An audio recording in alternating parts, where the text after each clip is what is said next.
आणि आता बातमी आहे महायुतीमध्ये उघड उघड सुरू असलेल्या वादाची। नारायणगावमध्ये भाजपच्या कार्यकर्त्यांनी अजित पवारांविरोधात जोरदार आंदोलन करत त्यांना काळे झेंडे दाखवलेत। जिल्हा परिषद सदस्य आशाताई बुचके यांच्या नेतृत्वाखाली कार्यकर्त्यांनी मोर्चा काढून जोरदार घोषणाबाजी केली। अजित पवारांच्या जनसन्मान यात्रेदरम्यान आता नव्या वादाला तोंड फुटलंय। अचानक काही काळ झेंडे दाखवल्या गेल्यानं त्या ठिकाणी तणावाचं वातावरण निर्माण झालं होतं आणि त्यानंतर आशाताई बुचके यांची प्रकृती खालावली। दरम्यान आशाताई बुचके यांच्यावर उपचार सुरू असून त्यांच्याशी बातचीत केली आमचे प्रतिनिधी अविनाश पवार यांनी।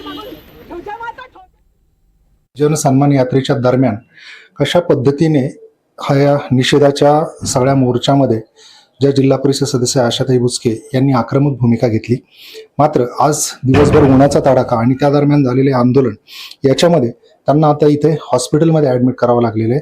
आपण त्यांनाच विचारत, काय परिस्थिती आहे आता ताई? तब्येत बरी आहे? कशा पद्धतीने तुमचं आता प्रकृती आहे? प्रकृती म्हणजे त्या खेचाखेचीमध्ये मानेला हचका बसला, त्याच्यामुळे चक्कर येते।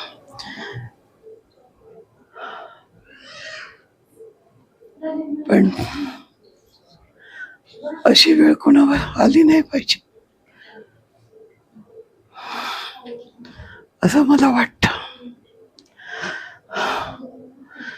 प्रत्येकाने एकामेकाचा सन्मान केला पाहिजे। एकूणच त्यांना बोलण्यासाठी सुद्धा प्रचंड त्रास होतोय, मात्र ते ज्या पद्धतीने बोलतायत त्यांचं असं म्हणणं आहे की एकमेकांचा सन्मान करणं गरजेचं आहे।